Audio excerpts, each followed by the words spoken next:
Have you ever felt small in the face of a giant challenge? Have you ever had the sensation that the whole world was against you, even when you knew you were doing the right thing? If so, then you have more in common with one of the greatest kings in history than you might imagine. Get ready to dive into the incredible journey of David, a simple shepherd who became the most beloved king of Israel and a man after God's own heart. But don't be fooled, David was not perfect. His story is filled with ups and downs, crushing victories and devastating failures. And that's exactly what makes his journey so fascinating and relevant to us today. Let's begin from the start, with the unlikely rise of a young shepherd to the king's court. Our story begins in Bethlehem, a small town on the outskirts of Jerusalem. It is here that we find the family of Jesse, an ordinary man, but whose lineage was about to change the course of Israel's history. In 1 Samuel 16:1, we read that the Lord sent the prophet Samuel to Bethlehem, to the house of Jesse, with a secret and crucial mission, to anoint the new king of Israel. Jesse had 8 sons, and David was the youngest. While his older brothers stood out for their strength and stature, David spent his days in the fields, tending to his father's sheep. This seemingly insignificant task was shaping the character of the future king. In the fields of Bethlehem, David learned lessons that no palace could teach.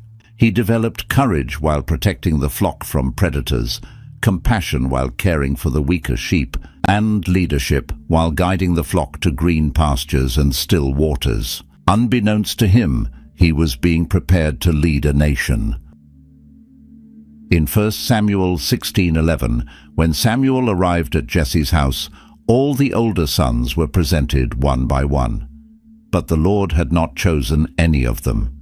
Intrigued, Samuel asked Jesse if he had any more sons. "There is still the youngest," Jesse replied, "but he is tending the sheep." When David finally arrived, Samuel's heart must have leaped. There stood a young man with a ruddy appearance, beautiful eyes, and good looks. But what really mattered was what the Lord saw.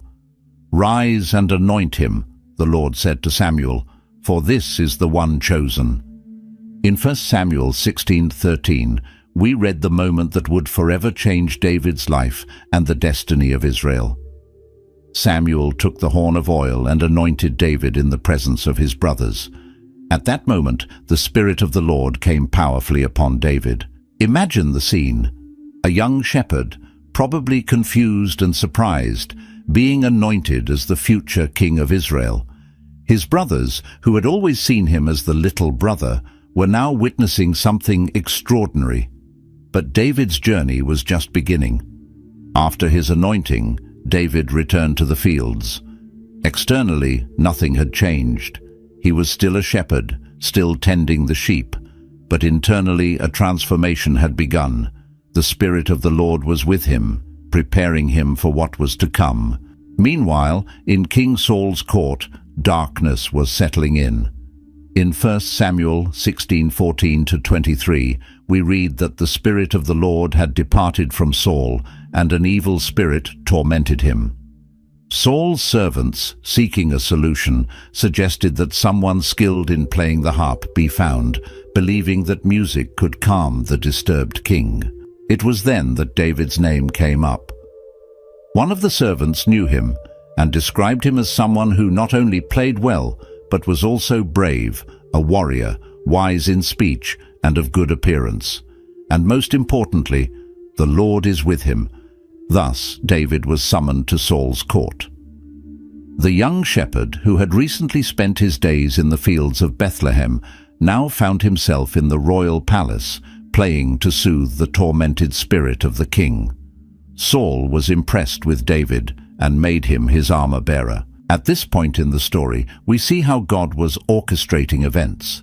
David's musical talent, developed during the long hours in the fields, now positioned him to learn about the court and leadership, preparing him for his future role. But the moment that would truly define David's youth was yet to come. In 1 Samuel 17, we find the famous confrontation between David and Goliath. The Israelite army was at war with the Philistines, and a Philistine champion named Goliath challenged the Israelites daily to send out a champion for single combat. Goliath was a giant, standing about 3 meters tall. His armor weighed over 50 kilograms, and the tip of his spear was like a weaver's beam. For 40 days, he mocked the Israelite army, challenging them to send a champion to fight him.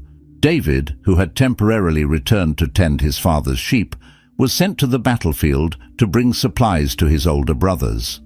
Upon arrival, he heard Goliath's challenge and was indignant. "Who is this uncircumcised Philistine that he should defy the armies of the living God?" he asked. David's courage in the face of the giant did not arise in that moment. It had been forged in the fields of Bethlehem, where he had faced lions and bears to protect his flock. When questioned about his ability to face Goliath, David confidently replied, "The Lord who delivered me from the paw of the lion and the bear will deliver me from the hand of this Philistine." Armed only with his sling, 5 smooth stones from the brook, and an unwavering faith in God, David advanced to face Goliath. The contrast could not have been greater. A young shepherd against an experienced warrior, a sling against a sword, faith against brute strength. When Goliath saw David, he scorned him for his youth.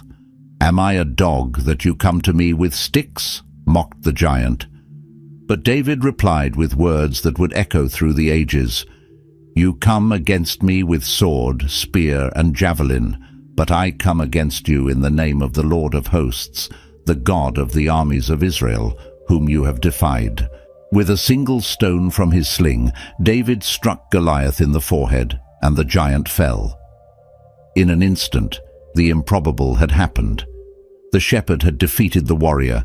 Faith had triumphed over fear. David's victory over Goliath was not just a military triumph, but a powerful testimony of the strength that comes from faith in God. It showed Israel and the world that the Lord does not see as man sees. While others looked at outward appearances, God looked at the heart. This event marked the true beginning of David's rise. From an obscure shepherd in Bethlehem, he became a national hero overnight. Women sang in the streets. Saul struck down his thousands, and David his 10,000s. David's youth, from his secret anointing to his public victory over Goliath, laid the foundation for all that was to come. It teaches us powerful lessons about preparation, courage, and trust in God. David did not become a great leader overnight. Each experience in his youth, tending sheep, playing for Saul, facing Goliath, was a building block in the construction of his character and leadership. He faced his Goliaths long before stepping onto the battlefield. The story of David's youth reminds us that God often works behind the scenes, preparing us for a purpose greater than we can imagine. In moments of apparent insignificance, when we feel forgotten or underestimated, God may be shaping our character and developing the skills we will need for our future. David's courage in the face of Goliath challenges us to confront our own giants with faith. What are the Goliaths in our lives? Fears, insecurities, seemingly insurmountable challenges. David's story reminds us that, with God, no obstacle is too great. Finally, David's youth teaches us about the importance of faithfulness in small things. Before leading armies, David led sheep. Before playing before crowds, he played in solitary fields. His faithfulness in these seemingly insignificant tasks prepared him for the great responsibilities that would come. As we move forward in David's story, we will see how these early years shaped the man he would become. His experiences as a shepherd, musician, and young warrior laid the groundwork for his reign as the greatest king of Israel. But the road ahead would not be easy. David would face challenges, persecutions, and temptations that would test his faith and character to the limit. David's victory over Goliath marked the beginning of a new phase in his life. The young shepherd was now known throughout Israel as a war hero. While the people celebrated, an unlikely friendship began to form in the court of King Saul. Jonathan, Saul's son and heir to the throne, was deeply impressed by David. The biblical text gives us a beautiful description of this friendship in 1 Samuel 18:1. There we read, "After David had finished talking with Saul, Jonathan became one in spirit with David, and he loved him as himself." This was not a superficial friendship, but a deep bond based on mutual respect and admiration. The depth of this friendship is demonstrated in Jonathan's actions. In 1 Samuel 18:4, we see a symbolic and significant gesture. Jonathan took off the robe he was wearing and gave it to David, along with his tunic, and even his sword, his bow, and his belt. This act was not just a gift between friends. In the culture of the time, it was a recognition of David's right to the throne. Jonathan, the royal heir, was essentially abdicating his right in favor of David. As this friendship blossomed, David also gained favor in the eyes of King Saul and the people. In 1 Samuel 18:5 we read, "Whatever mission Saul sent him on, David was so successful that Saul gave him a high rank in the army. This pleased all the troops, and Saul's officers as well." David demonstrated not only courage on the battlefield, but also wisdom and skill in leadership. However, David's success would soon become a source of trouble. After a significant military victory, the women of Israel came out to celebrate, singing, "Saul has slain his thousands, and David his tens of thousands." 1 Samuel 18:7. This song, while celebrating both Saul and David, stirred jealousy in the heart of the king. Saul's reaction to this song marks the beginning of a dramatic shift in his relationship with David. In 1 Samuel 18:8-9 we read, "Saul was very angry. This refrain displeased him. They have credited David with tens of thousands, he thought, but me with only thousands. What more can he get but the kingdom?" And from that time on, Saul kept a close eye on David. Saul's jealousy quickly turned into hostile actions against David. The next day, as we are told in 1 Samuel 18:10-11, an evil spirit from God came forcefully on Saul.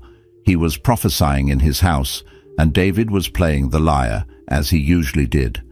Saul had a spear in his hand and hurled it, saying to himself, "I'll pin David to the wall." But David eluded him twice. This incident marks the beginning of a long series of Saul's attempts to kill David. The young warrior, who was once welcomed in the king's court, now found himself in constant danger. Despite Saul's growing hostility, David continued to prosper. In 1 Samuel 18:14-16 we read, "In everything he did, he had great success, because the Lord was with him. When Saul saw how successful he was afraid of him. But all Israel and Judah loved David, because he led them in their campaigns." Seeing that he could not eliminate David directly, Saul began to scheme in more subtle ways to eliminate him. One of these attempts involved his own daughter, Michal. In 1 Samuel 18:20-21, we read, "Now Saul's daughter Michal was in love with David, and when they told Saul about it, he was pleased. 'I will give her to him,' he thought, 'so that she may be a snare to him, and so that the hand of the Philistines may be against him.' Saul offered Michal in marriage to David, but with a dangerous condition. He demanded as a dowry 100 foreskins of Philistines, hoping that David would die in the attempt to fulfill this task. However, David not only survived, but exceeded the requirement, bringing back 200 foreskins. Saul then had no choice but to give Michal in marriage to David. The marriage to Michal, however, did not bring safety to David. Saul's hostility continued to grow. In 1 Samuel 19:1 we read, "Saul told his son Jonathan and all his officials to kill David, but Jonathan was very fond of David." Here we see how the friendship between David and Jonathan would become crucial for David's survival. Jonathan, risking his own position, interceded for David with his father. In 1 Samuel 19:4-5 he argued, "Let not the king do wrong to his servant David. He has not wronged you, and what he has done has benefited you greatly. He took his life in his hands when he killed the Philistine. The Lord won a great victory for all Israel, and you saw it and were glad. Why then would you do wrong to an innocent man like David by killing him for no reason?" Temporarily convinced by Jonathan's arguments, Saul swore, "As surely as the Lord lives, David will not be put to death." 1 Samuel 19:6. However, the peace would be short-lived. Soon the evil spirit returned to torment Saul, and he once again tried to kill David with his spear. David managed to escape, but it was clear that he was no longer safe in Saul's court. At this point, Michal, David's wife, played a crucial role in his escape. In 1 Samuel 19:11-12 we read, "Saul sent messengers to David's house to watch it and to kill him in the morning. But Michal, David's wife, warned him, 'If you don't run for your life tonight, tomorrow you will be killed.' So Michal let David down through a window, and he fled and escaped." Thus began David's period of exile. The man who had once been the hero of Israel and the favorite of the court now found himself forced to live as a fugitive in his own country. During this time, David sought help in various places. First, he went to the priest Ahimelech at Nob. Not wanting to reveal his situation, David lied about being on a secret mission from the king. Ahimelech, unaware of the danger, provided David with the consecrated bread and the sword of Goliath. This event, although seemingly insignificant, would have tragic consequences later. Doeg the Edomite, one of Saul's servants, was present and later reported the incident to Saul, leading to the execution of Ahimelech and many other priests. From Nob, David fled to Gath, Philistine territory, where he pretended to be insane to avoid being recognized as the famous Israelite warrior. After that, he took refuge in the cave of Adullam, where he was joined by his family and by everyone who was in distress or in debt or discontented. 1 Samuel 22:2. Meanwhile, Saul continued his relentless pursuit of David. The king's obsession with eliminating David led to extreme acts of cruelty, including the massacre of the priests of Nob, who had unknowingly helped David. During this period of flight, David had two notable opportunities to kill Saul, but he refused to do so. The first occurred in the cave of En-Gedi. Saul entered the cave to relieve himself, unaware that David and his men were hiding there. In 1 Samuel 24:4-6 we read, "The men said, 'This is the day the Lord spoke of, when he said to you, I will give your enemy into your hands for you to deal with as you wish.' Then David crept up unnoticed and cut off a corner of Saul's robe. Afterward, David was conscience-stricken for having cut off a corner of his robe, and he said to his men, 'The Lord forbid that I should do such a thing to my master, the Lord's anointed, or lay my hand on him, for he is the anointed of the Lord.'" The second opportunity occurred when David snuck into Saul's camp at night and found the king sleeping. Again, David refused to kill Saul, saying in 1 Samuel 26:9-11, "Don't kill him. Who can lay a hand on the Lord's anointed and be guiltless? As surely as the Lord lives, the Lord himself will strike him, or his time will come and he will die, or he will go into battle and perish. But the Lord forbid that I should lay a hand on the Lord's anointed." These actions demonstrate David's deep respect for the authority established by God, even when that authority was being unjustly used against him. David recognized that, despite Saul's flaws, he was still the anointed king of God, and it was not up to David to take the kingdom by force. Saul's persecution of David lasted for years, forcing David to live as a fugitive in his own country and even among Israel's enemies. During this time, David composed many of the Psalms we know today, expressing his anguish, his trust in God, and his determination to remain faithful. This period of flight and exile was a crucial time of formation for David. Away from the comforts of the palace and the glory of military victories, David learned to trust in God in extremely difficult circumstances. He developed leadership skills, gathering and commanding a diverse group of men. These experiences prepared him for the role he would eventually assume as king of Israel. Saul's pursuit of David would only end with the king's death. In a battle against the Philistines, Saul, seeing the desperate situation, took his own life to avoid being captured. When the news reached David, his reaction was one of lament, not joy. In 2 Samuel 1:19-23-24, we read part of David's lament. "Your glory, Israel, lies slain on your heights. How the mighty have fallen! Saul and Jonathan, in life they were loved and admired, and in death they were not parted. They were swifter than eagles, they were stronger than lions. Daughters of Israel, weep for Saul, who clothed you in scarlet and finery, who adorned your garments with ornaments of gold." This lament demonstrates David's noble character. Even after years of persecution, he could still see the good in Saul and honor his memory. Moreover, David's lament for Jonathan is particularly moving, highlighting the depth of their friendship. David's journey from a close friend of the king to a pursued enemy was long and difficult.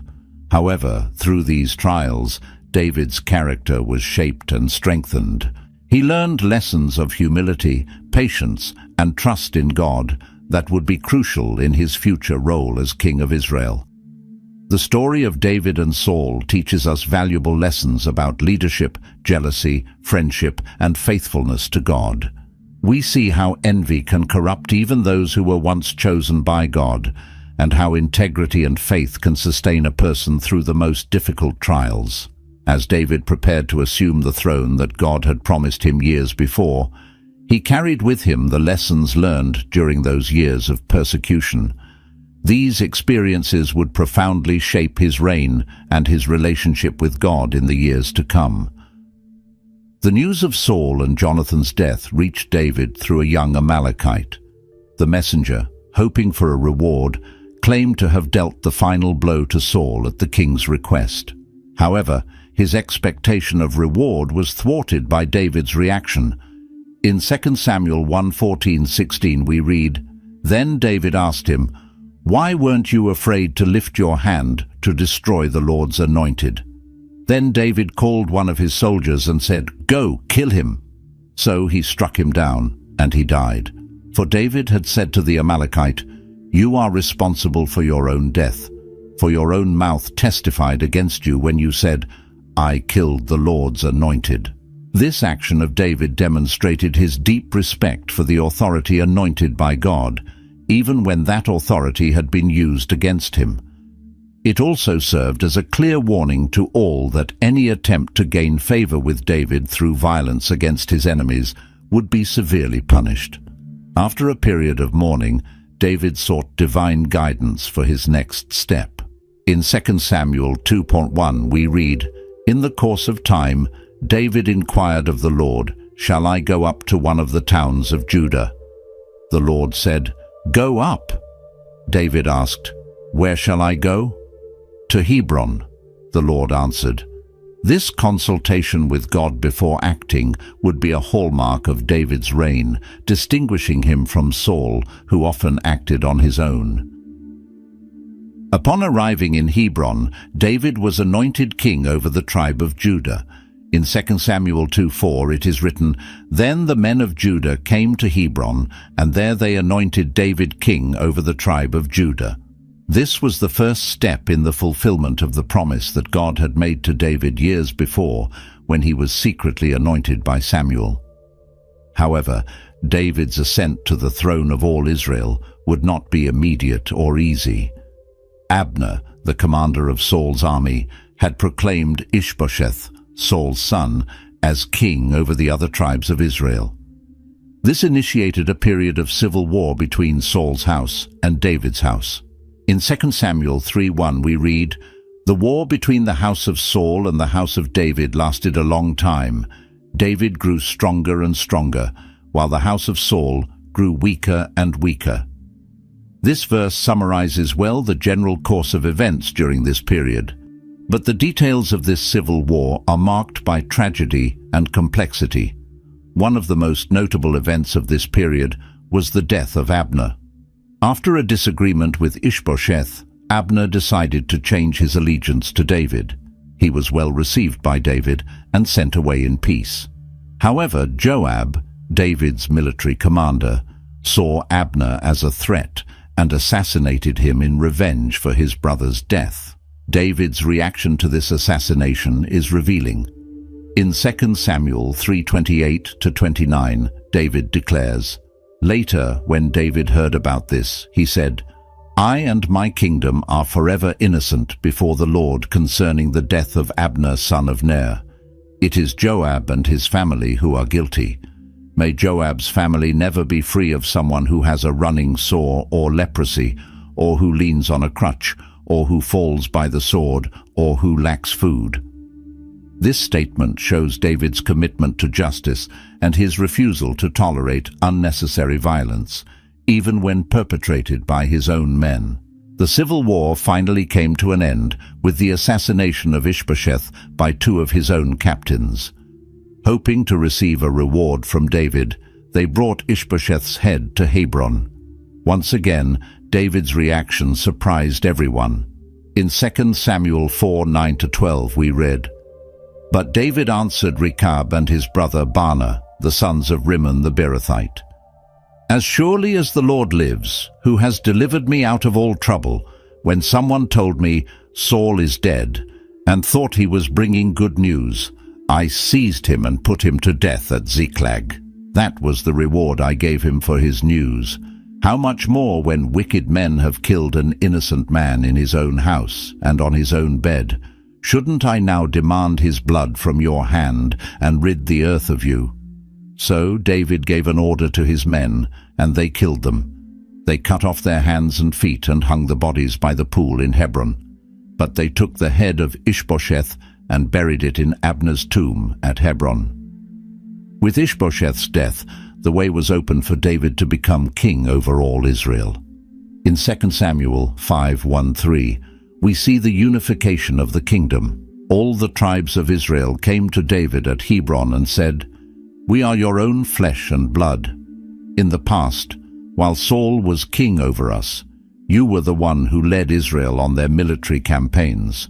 And the Lord said to you, 'You will shepherd my people Israel, and you will become their ruler.'" When all the elders of Israel had come to King David at Hebron, the king made a covenant with them at Hebron before the Lord, and they anointed David king over Israel. This anointing at Hebron marked the fulfillment of the promise that God had made to David years before. The shepherd of sheep, the court musician, the fugitive warrior, was now the king of all Israel. One of David's first actions as king of unified Israel was the conquest of Jerusalem. In 2 Samuel 5:6-7 we read, "The king and his men marched to Jerusalem to attack the Jebusites who lived there. The Jebusites said to David, 'You will not get in here. Even the blind and the lame can ward you off.' They thought, 'David cannot get in here.' Nevertheless, David captured the fortress of Zion, which is the city of David. The choice of Jerusalem as the capital was strategically brilliant. Situated on the border between the territories of the northern and southern tribes, Jerusalem would serve as a unifying point for the nation. Moreover, since it had not been previously associated with any specific tribe, it could become a truly national city. After establishing Jerusalem as his capital, David faced the threat of the Philistines. In 2 Samuel 5:17-21, we see how David dealt with this situation. When the Philistines heard that David had been anointed king over Israel, they went up in full force to search for him. But David heard about it and went down to the stronghold. Now the Philistines had come and spread out in the valley of Rephaim. So David inquired of the Lord, "Shall I go and attack the Philistines? Will you deliver them into my hands?" The Lord answered him, "Go, for I will surely deliver the Philistines into your hands." So David went to Baal-perazim and there he defeated them. He said, "As waters break out, the Lord has broken out against my enemies before me." So that place was called Baal-perazim. The Philistines abandoned their idols there, and David and his men carried them off. This victory over the Philistines was significant not only militarily, but also spiritually. The capture and destruction of the Philistine idols symbolized the supremacy of the God of Israel over the gods of neighboring nations. With the nation unified and the capital established, David turned his attention to religious matters. One of his priorities was to bring the Ark of the Covenant to Jerusalem. The Ark, which represented the presence of God among the people, had been absent from the center of national life for many years. The first attempt to bring the Ark to Jerusalem, however, ended in tragedy. In 2 Samuel 6:6-7 we read, "When they came to the threshing floor of Narcon, Uzzah reached out and took hold of the Ark of God, because the oxen stumbled. The Lord's anger burned against Uzzah because of his irreverent act. Therefore God struck him down, and he died there beside the Ark of God." This incident taught David and all Israel an important lesson about the holiness of God and the need to follow his instructions carefully. After a period of 3 months, during which the ark remained in the house of Obed-Edom, David made a second attempt to bring it to Jerusalem. This time the ark was transported according to God's instructions, carried by the Levites. The entrance of the ark into Jerusalem was marked by great celebration.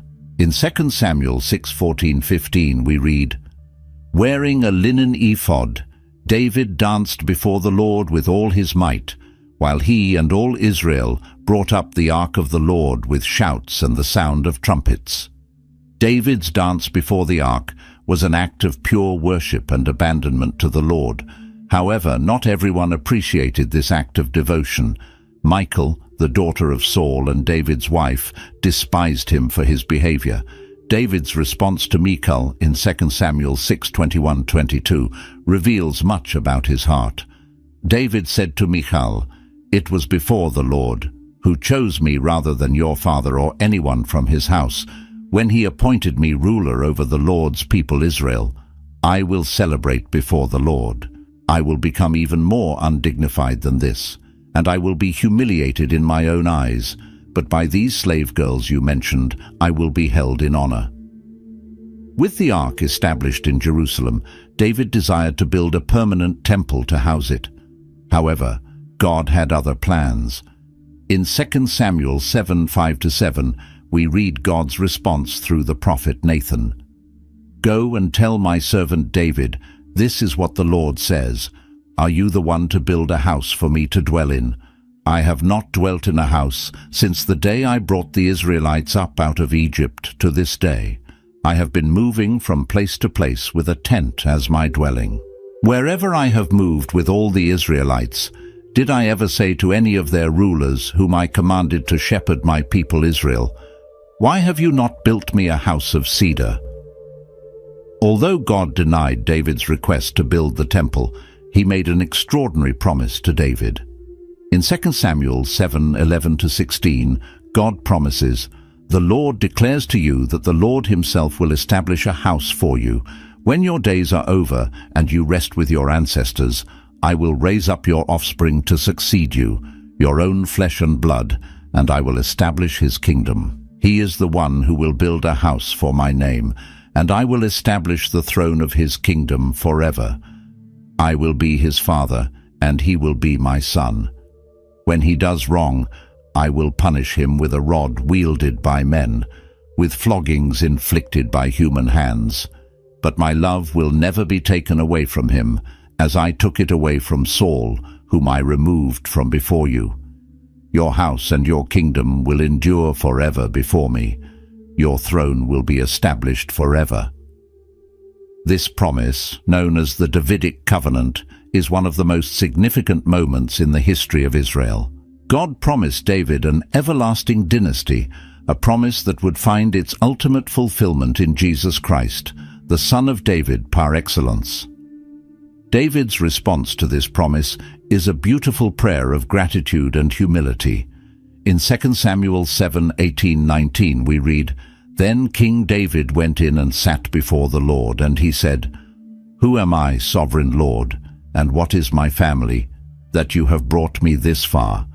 And as if this were not enough in your sight, sovereign Lord, you have also spoken about the future of the house of your servant. Is this your usual way of dealing with mankind, sovereign Lord?'" David's ascent to the throne of Israel marked the beginning of a new era for the nation. Under his leadership, Israel became a regional power, expanding its borders and establishing alliances with neighboring nations. More importantly, David established Jerusalem not only as the political capital of Israel, but also as its spiritual center. David's reign would not be without challenges and personal failures, as we will see in the following chapters of his story. However, the foundation he laid during these early years of his reign, a unified nation, an established capital, and above all, a renewed commitment to God, would shape the future of Israel for generations. David's journey from obscurity in Bethlehem to the throne in Jerusalem is a powerful illustration of God's sovereignty and his plan for his people. Through each stage, from shepherd to court musician, from fugitive warrior to king, David demonstrated unshakable trust in God and a commitment to his will. David's ascent to the throne was not just a personal achievement, but a turning point in the history of Israel. Under his leadership, the nation found unity, strength, and a renewed sense of divine purpose.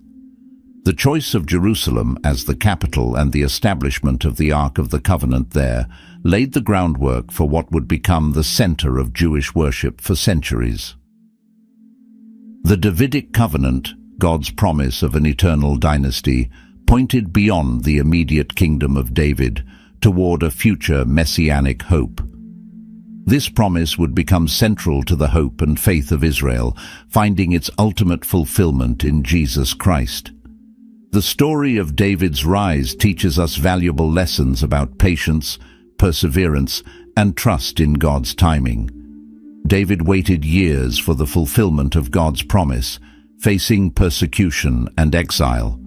However, he refused to seize the kingdom by force, respecting the authority established by God, even when that authority acted unjustly. At the same time, we see in David a leader who was not perfect, but who was willing to learn from his mistakes and seek God's guidance. His reaction to the death of Uzzah and his subsequent careful approach to bringing the ark to Jerusalem demonstrate a heart willing to submit to God's will, even when it meant admitting and correcting errors. As David established himself as king over all Israel, new challenges awaited him. His reign would be marked by great victories and territorial expansion, but also by deep personal failures and painful family conflicts. However, the foundation laid during these early years, a deep dependence on God, a commitment to justice, and a heart of worship, would continue to define his reign and legacy. David's ascent to the throne is not just a story of personal success, but a testimony to the transformative power of God in the life of an individual and a nation. It is a story that continues to inspire and instruct, reminding us that God can use unlikely people to accomplish his purposes, and that true greatness comes from humble submission to divine will. With the kingdom unified and the capital established in Jerusalem, David turned his attention to expanding and strengthening Israel. His military campaigns were marked by notable successes. In 2 Samuel 8:2-6, we read about some of his conquests. He also defeated the Moabites. He made them lie down on the ground and measured them with a cord.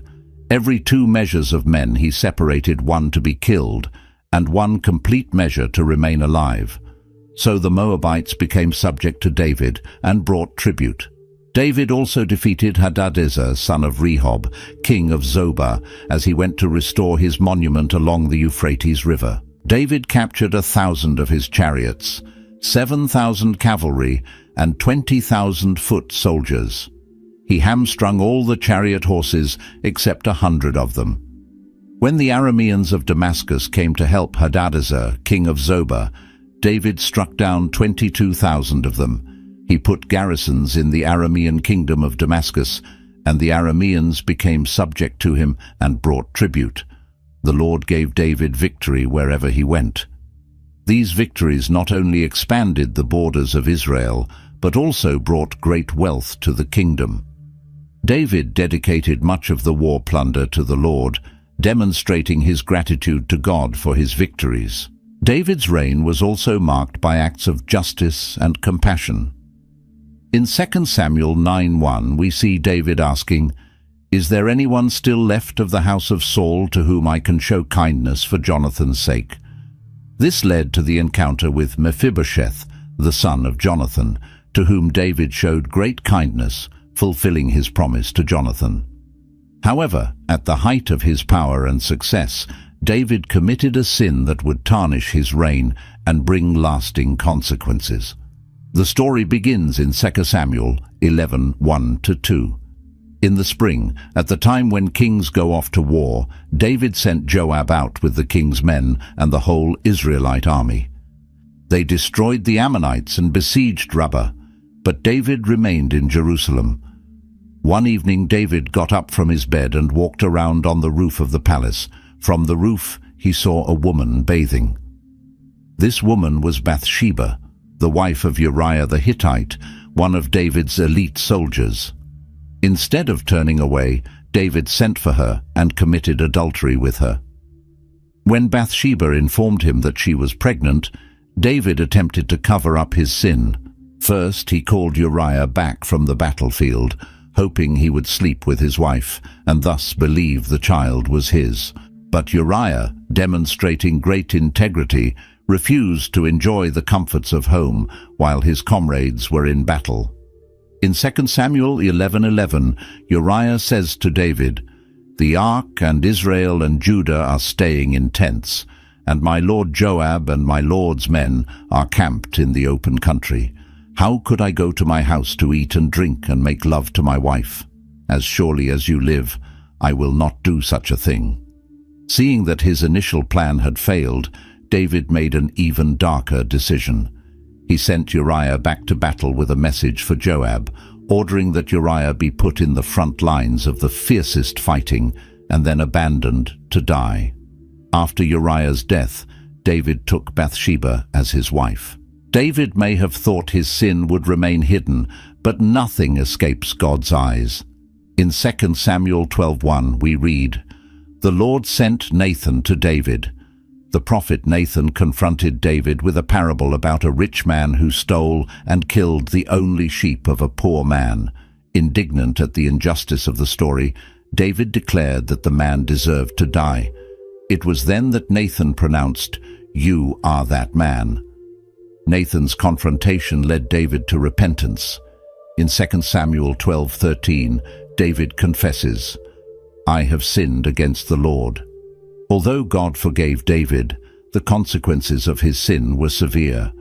Nathan prophesied that the sword would never depart from David's house, and that the child born of his union with Bathsheba would die.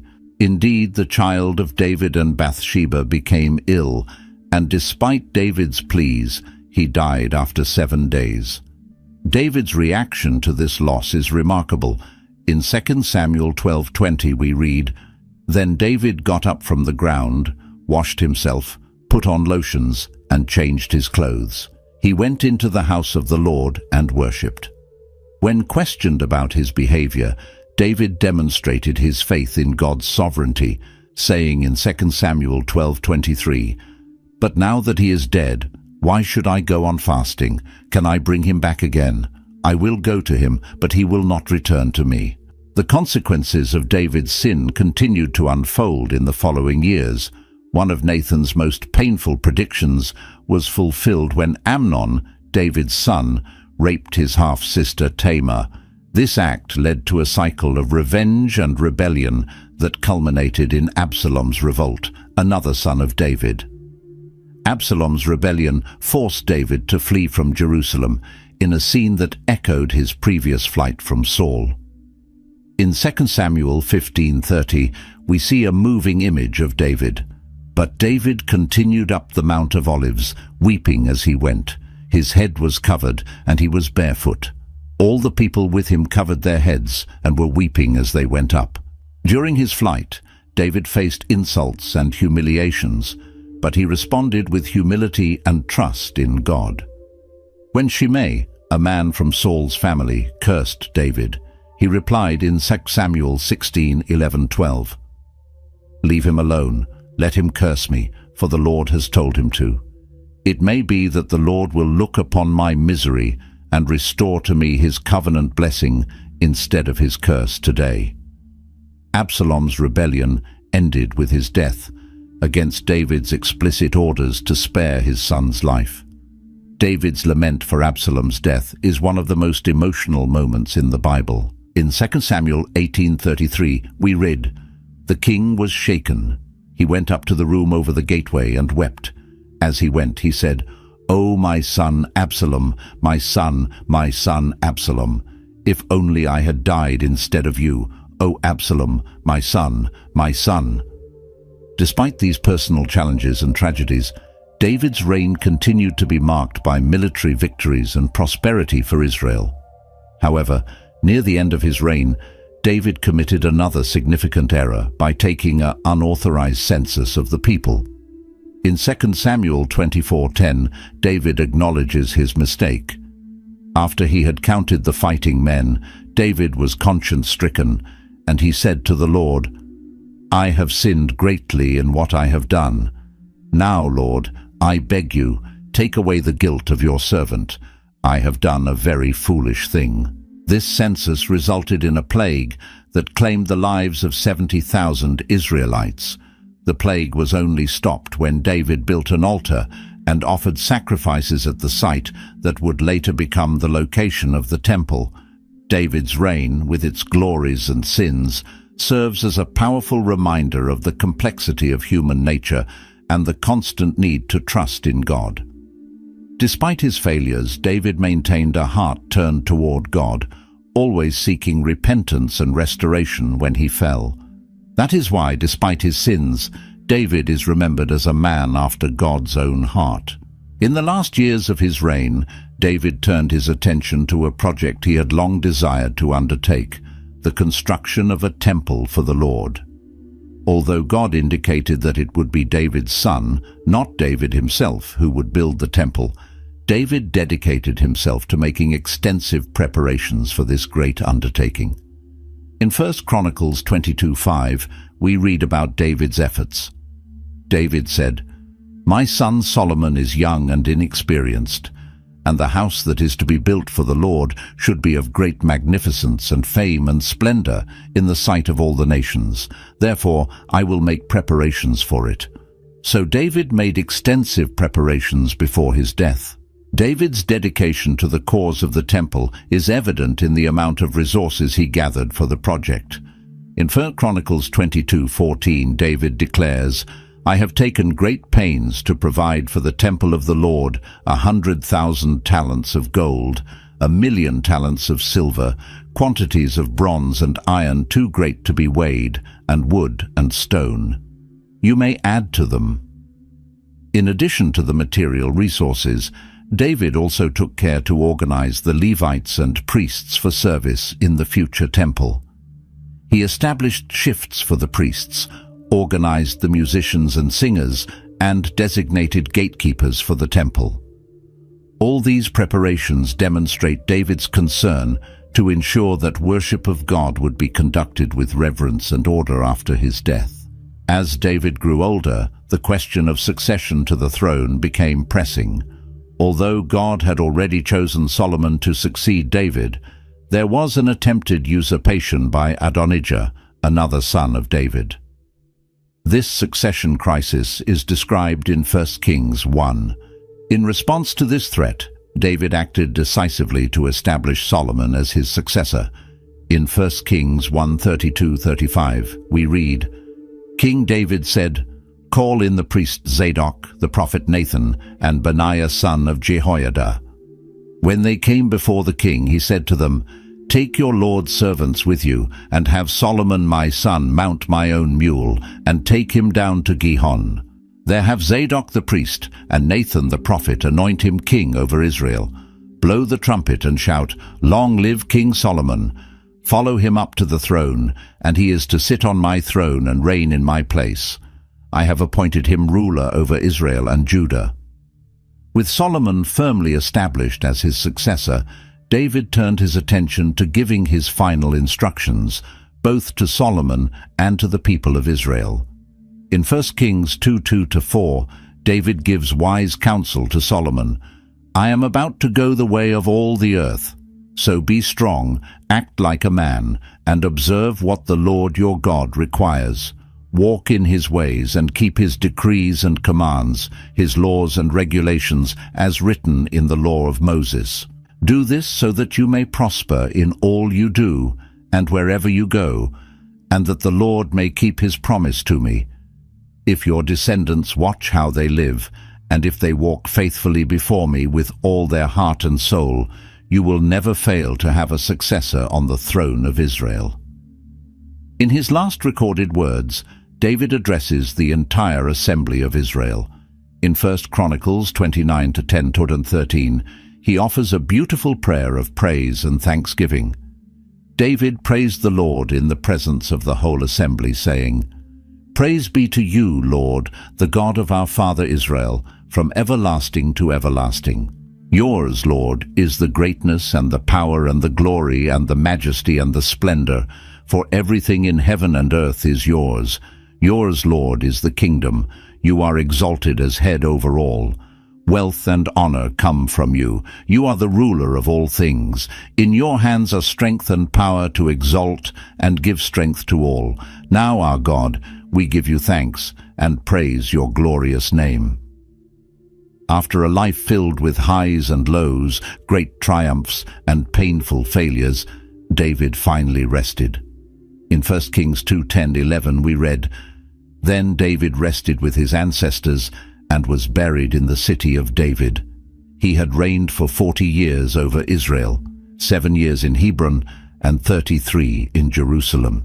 David's legacy, however, continued far beyond his death. His impact on the history and faith of Israel is immeasurable. We can see this impact in several areas. First, David is remembered as the ideal king in Israel. Even centuries after his death, subsequent kings were often compared to David. A king like David became synonymous with a just and God-fearing king. Secondly, David left a significant literary legacy in the form of the Psalms.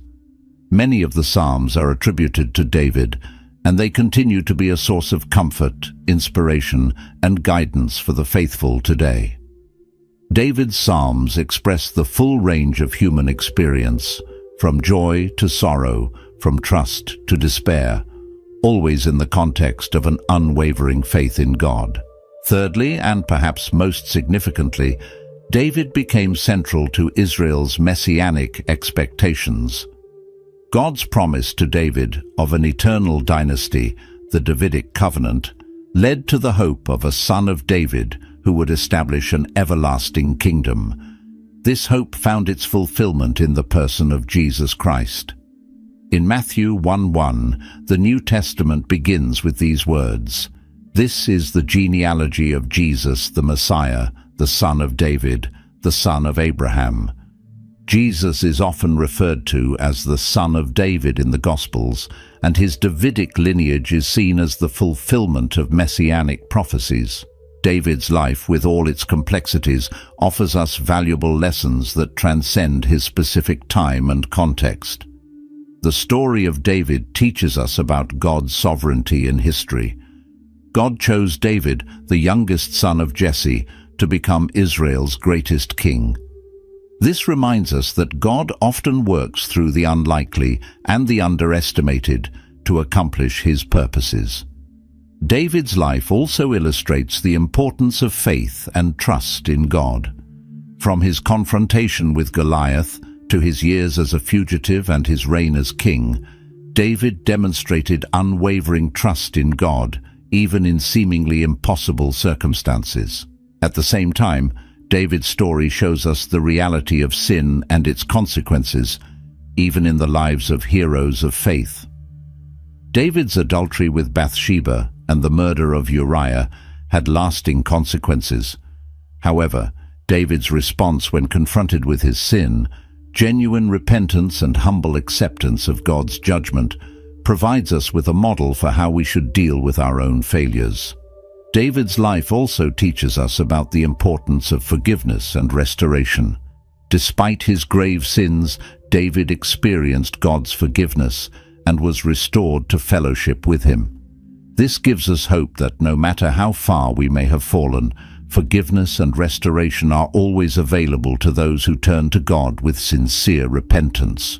Finally, David's story reminds us that greatness in God's eyes is not measured by perfection, but by a heart that continually seeks God. Despite his flaws, David is remembered as a man after God's own heart, because ultimately his heart was always directed toward God. In conclusion, David's life is a rich and complex tapestry that continues to capture our imagination and touch our hearts thousands of years later. His journey from shepherding to the throne of Israel, his victories and defeats, his moments of triumphant faith and human failure, all combine to give us a portrait of a life lived in dynamic relationship with God. David's legacy as a warrior, king, poet, and man of faith continues to shape our understanding of leadership, worship, and what it means to live a life dedicated to God.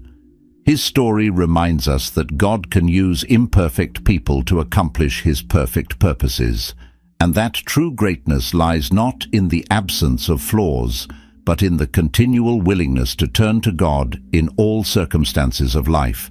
May we, like David, seek to be people after God's own heart, trusting in his grace, responding to his correction, and dedicating our lives to his service.